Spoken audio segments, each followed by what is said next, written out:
Have you ever paused to reflect on what it truly means to lead a joyful, fulfilling life as the years pass? Picture yourself reaching your 80s, even your 100s, free from lingering regrets and unburdened by the fear of depending on others. Imagine a life where every moment feels meaningful and vibrant. In this video, we delve into wisdom shared by a centenarian and an expert in geriatric psychiatry, uncovering transformative insights about aging with grace, resilience, and happiness. Together, we'll explore practical strategies to navigate life's later years with confidence and purpose. Stay tuned until the end. You'll discover life-changing perspectives that could redefine how you view aging and help you embrace a long, healthy, and joyful journey ahead. If you're new here, consider subscribing and turning on notifications to stay updated with inspiring content like this. Your engagement fuels our mission to share lessons that matter. Liking, sharing, and commenting makes a huge difference. Let us know your thoughts or how we can make these videos even more valuable for you. Let's embark on this enlightening journey together, starting now. The pursuit of a long and healthy life often feels like a relentless challenge. Every day, we're surrounded by advice. Eat clean, exercise daily, avoid bad habits, and schedule regular health checkups. It's as though the only way to secure a good life is through a checklist of restrictions and constant self-discipline.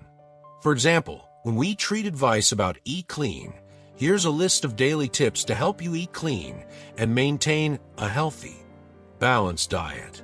Morning routine. Start with water. Begin your day with a glass of warm water and lemon to hydrate and kickstart your metabolism. Choose whole foods for breakfast. Opt for unprocessed options like oatmeal with fresh fruits, eggs with vegetables, or a smoothie packed with greens and protein. Avoid sugary cereals or pastries. Planning and preparation. Plan your meals. Dedicate a few minutes in the morning or the night before to think about your meals for the day. Cook at home when possible. Preparing your meals gives you control over ingredients and reduces reliance on processed foods. Shopping and ingredients. Stick to whole foods. Focus on ingredients that are as close to their natural state as possible. Fresh fruits, vegetables, whole grains, lean proteins, and healthy fats. Read labels. Avoid items with long ingredient lists, especially those containing artificial additives, sugars, and preservatives. During meals, prioritize vegetables. Fill half your plate with a variety of colorful veggies at each meal. Choose lean proteins. Incorporate options like chicken, fish, tofu, beans, or lentils. Swap refined carbs for whole grains. Opt for quinoa, brown rice, or whole grain bread instead of white bread or pasta. Snacking. Keep healthy snacks handy. Choose raw nuts, seeds, fresh fruit, or veggies with hummus instead of processed chips or sugary treats. Avoid mindless eating. Snack only when you're hungry, not out of boredom or habit. Hydration. Drink plenty of water. Aim for at least 8 glasses a day. Add mint, cucumber, or berries for a natural flavor boost. Limit sugary drinks. Replace soda and sugary coffee drinks with herbal tea, green tea, or plain coffee. Mindful eating. Slow down. Chew thoroughly and savor every bite. This helps you recognize when you're full and improves digestion. Avoid distractions. Eat without screens or multitasking to focus on your meal. End-of-day tips. Avoid late-night eating. Stop eating at least 2 to 3 hours before bed to give your body time to digest. Reflect on your choices. At the end of the day, consider what went well and what you can improve tomorrow. But where does this lead us? Does this endless effort guarantee happiness after 80? Or does it simply create more stress, robbing us of joy in the process? An eminent geriatric psychiatrist, someone who has spent over 30 years working with the elderly, proposes a bold idea. After 80, we should stop living by the rules we've followed for decades.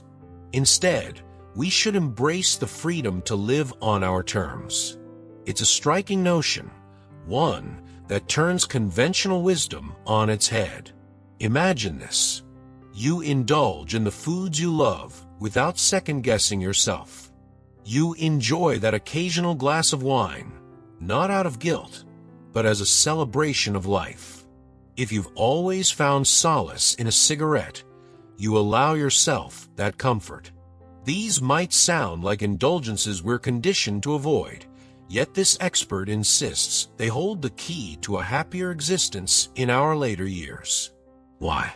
Because the constant pressure to stay healthy can be more damaging than the habits we're told to avoid. The guilt from breaking a rule, the anxiety over small indulgences, it all adds up. Instead of living in fear of what could happen, why not savor the moments we have now?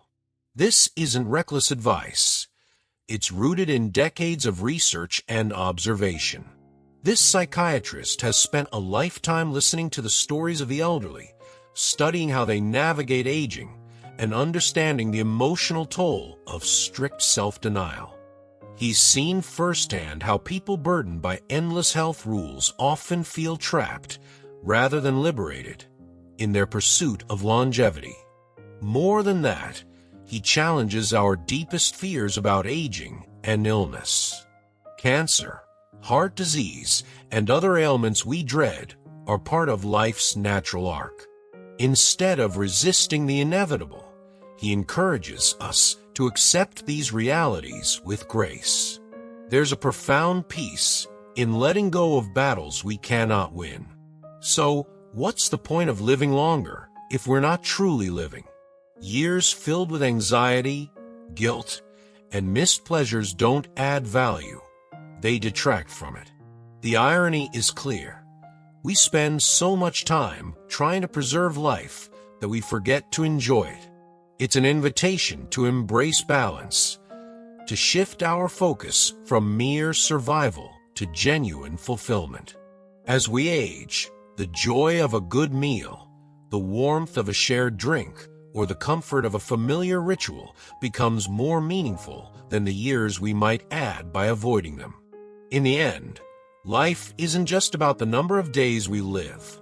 It's about how we fill those days with laughter, connection, and experiences that bring us joy. Aging doesn't have to mean tightening the reins. It can mean loosening them and rediscovering what it truly means to live. The question isn't how long we'll live. It's how fully we'll embrace the life we have. If you're in your 80s or approaching that milestone, let this sink in.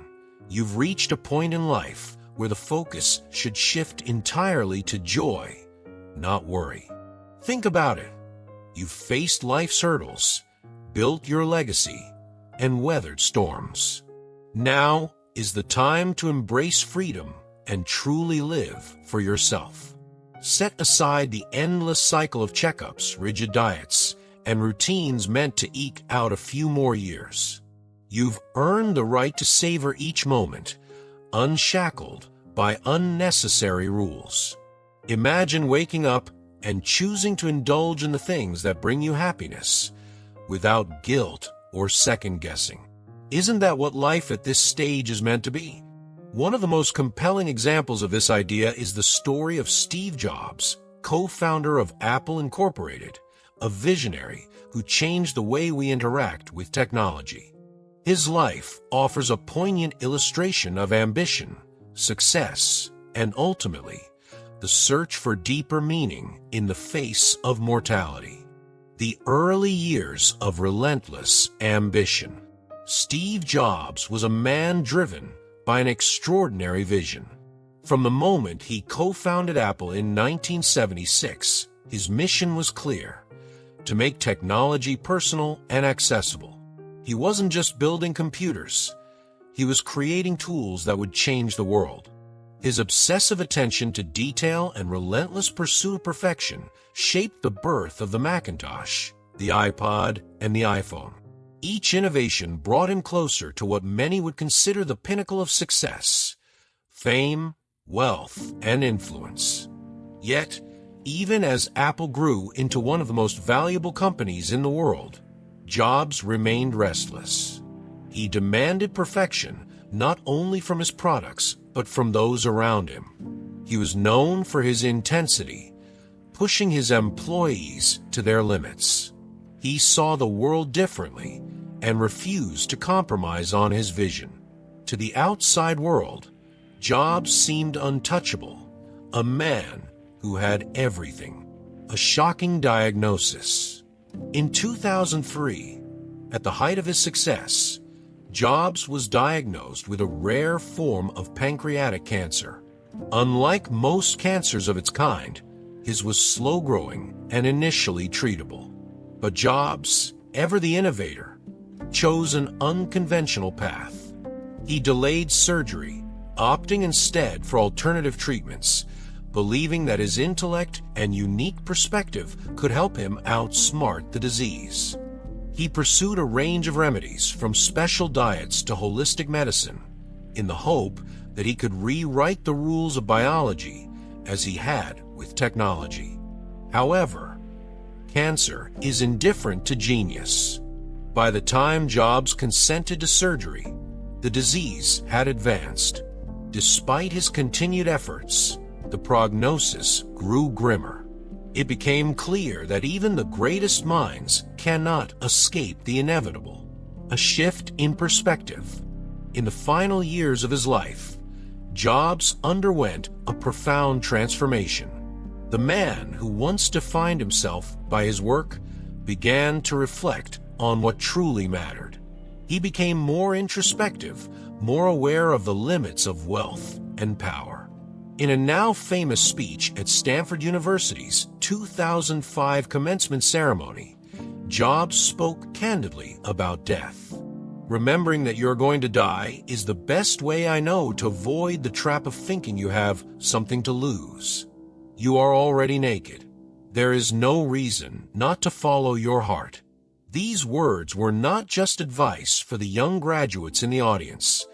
They were the lessons Jobs himself was learning. He realized that life is not about accumulation, but about connection.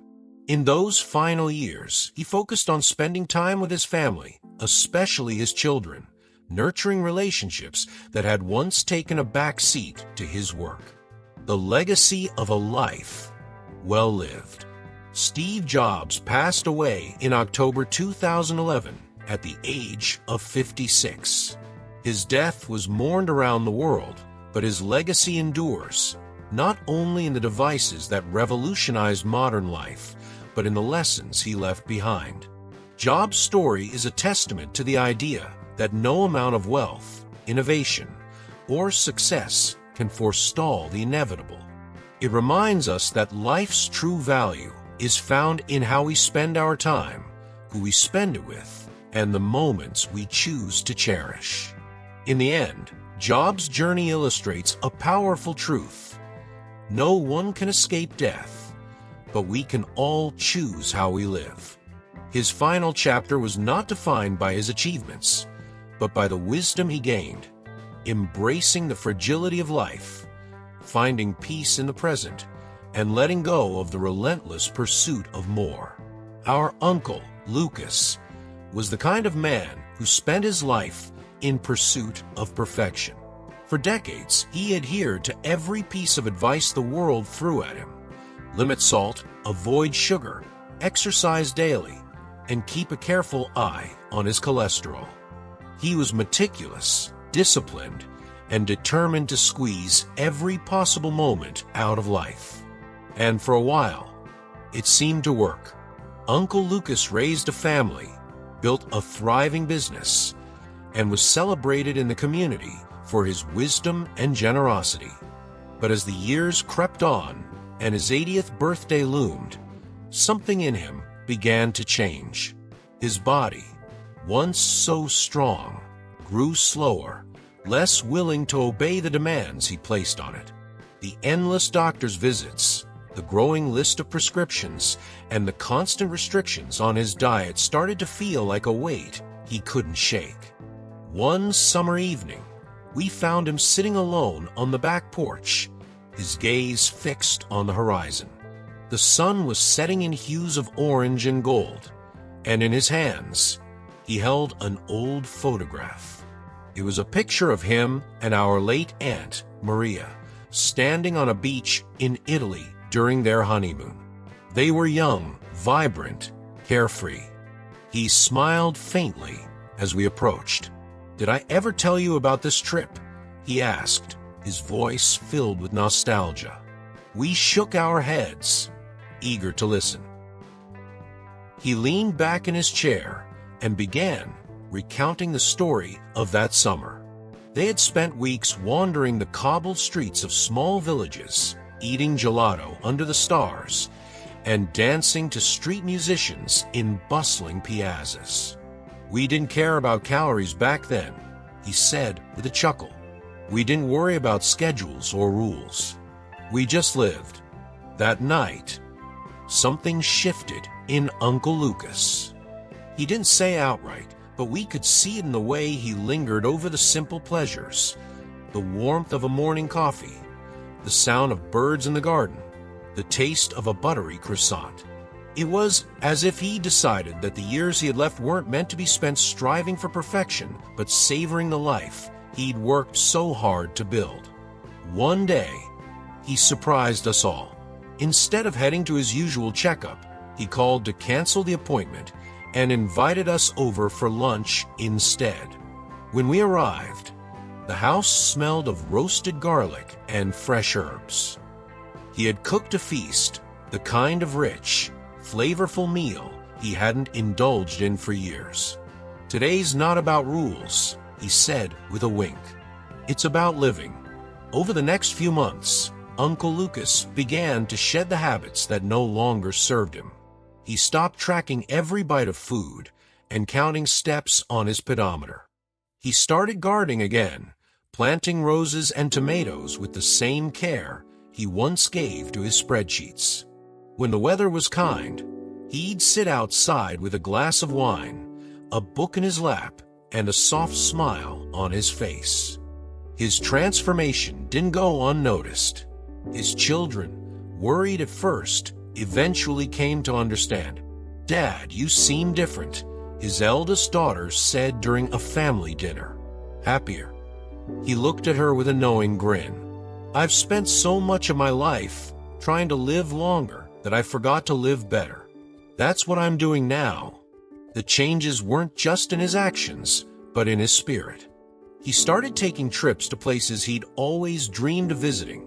Montreal in the fall, Kyoto during cherry blossom season, and the Highlands of Scotland, where he walked among misty hills and ancient castles. He even rekindled old friendships, hosting card nights and sharing stories that made everyone laugh until their sides ached. One of the most touching moments came on his 82nd birthday. Instead of a big party, he invited us to a nearby park where a jazz band was playing. He danced under the open sky, his steps light and unhurried, as if the years had fallen away. It was a simple celebration, but in every laugh, every sway of his body, there was joy, a pure, unfiltered delight in the moment. Uncle Lucas taught us a lesson we didn't even know we needed. Life isn't meant to be measured in numbers, calories, steps, or even years. It's meant to be felt in moments of laughter, the warmth of a hug, the taste of something indulgent, or the rhythm of music carrying you away. In his final years, he wasn't just alive, he was living. And when the time came to say goodbye, we didn't grieve what he could have had. We celebrated what he chose to embrace, a life full of love, laughter, and freedom. His legacy wasn't just in the memories he left us, but in the way he taught us to truly live. We're often sold the idea of a centenarian era, a life stretched into triple digits with vitality and vibrance. But with that vision comes a quiet, creeping pressure. Society whispers that to live longer, we must sacrifice what we love, cut back on rich meals, avoid a favorite drink, or push our bodies beyond what they're ready for. The truth, at 80 and beyond, those sacrifices often do more to diminish life's quality than to extend its length. For some, the weight of responsibility doesn't even stop there. Many continue prioritizing their children's needs, neglecting their own dreams, or sticking to medications that barely help, because they feel they must. But at this stage, it's time to rewrite that narrative. Imagine instead a life where you reclaim your desires, live on your terms, and find delight in simple pleasures. Letting go of the unneeded restraints isn't just an act of self-care, it's an act of liberation. These years can be the most fulfilling chapter of all, filled with laughter, peace, and the unfiltered joy you've always deserved. It's not about giving up, it's about finally choosing yourself. And that, more than anything, is the secret to truly living. As we enter our 80s, what once supported our health in our 60s and 70s, rigorous diets or intense exercise, may no longer be the best path. Striving to maintain such strict habits can actually increase stress, which, rather than extending life, can shorten it.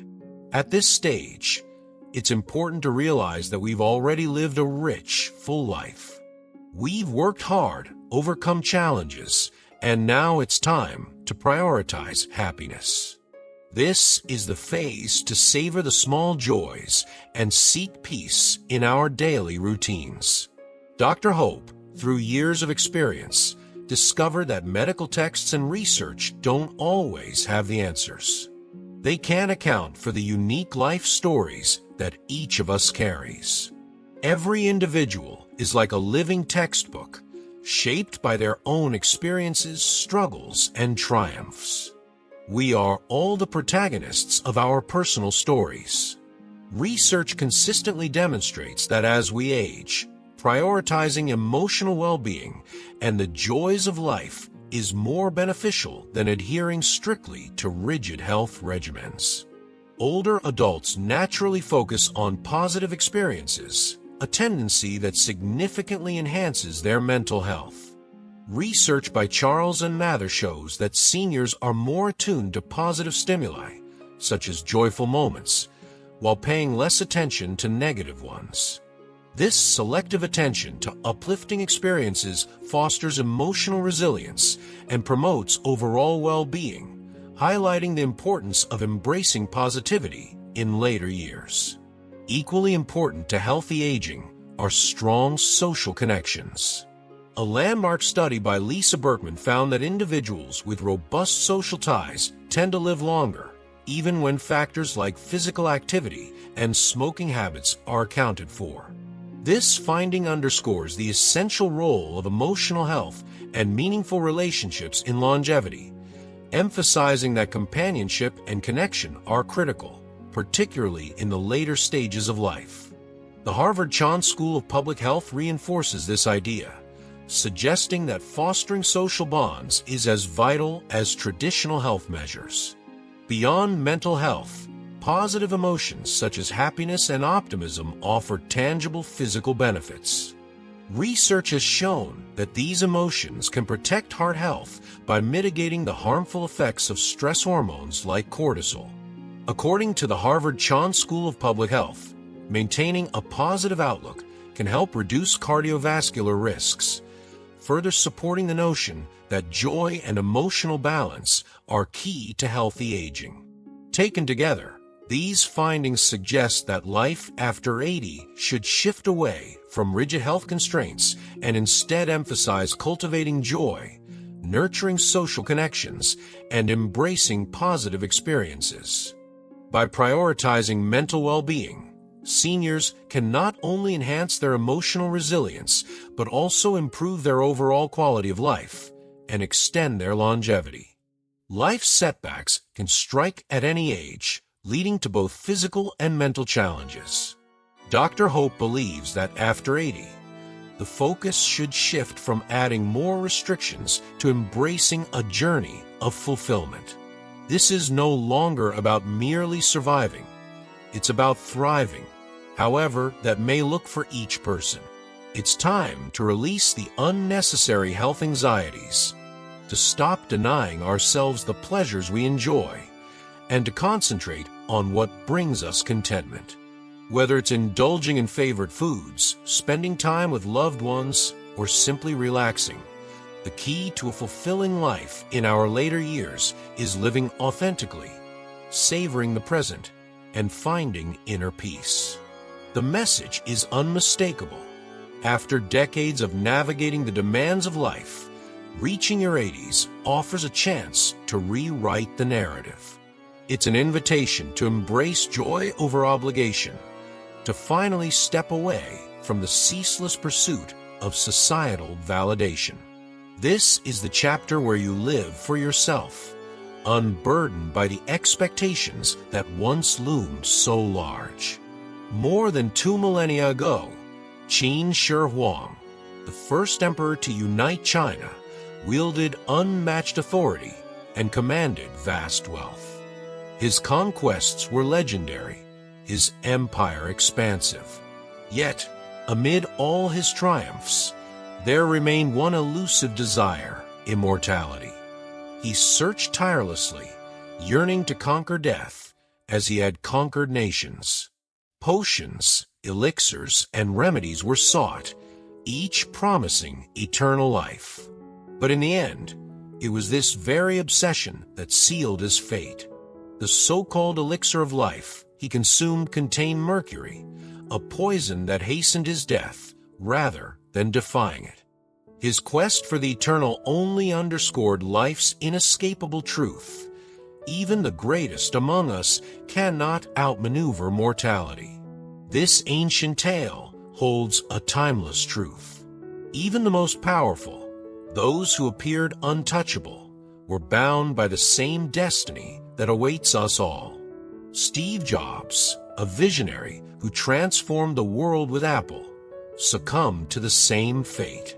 Kim Il-sung, a ruler whose grip on North Korea was ironclad, was powerless against the passage of time.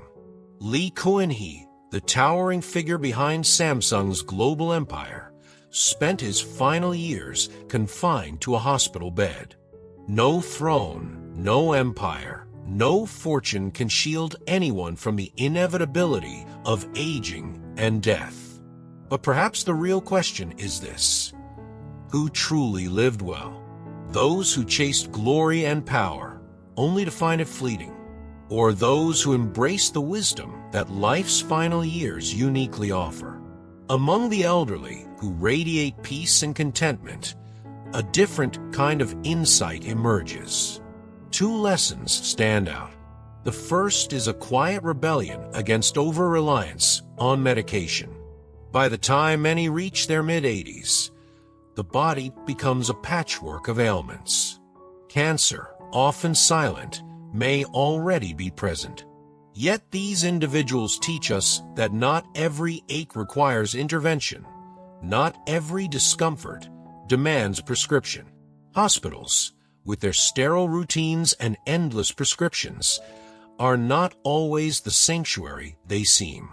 True care, they suggest, lies in discerning when to seek treatment and when to simply live. As we reflect on these stories, the wisdom is clear. Life's greatest triumph is not the avoidance of death, but the ability to live fully, deeply, and authentically, especially when the world grows quiet.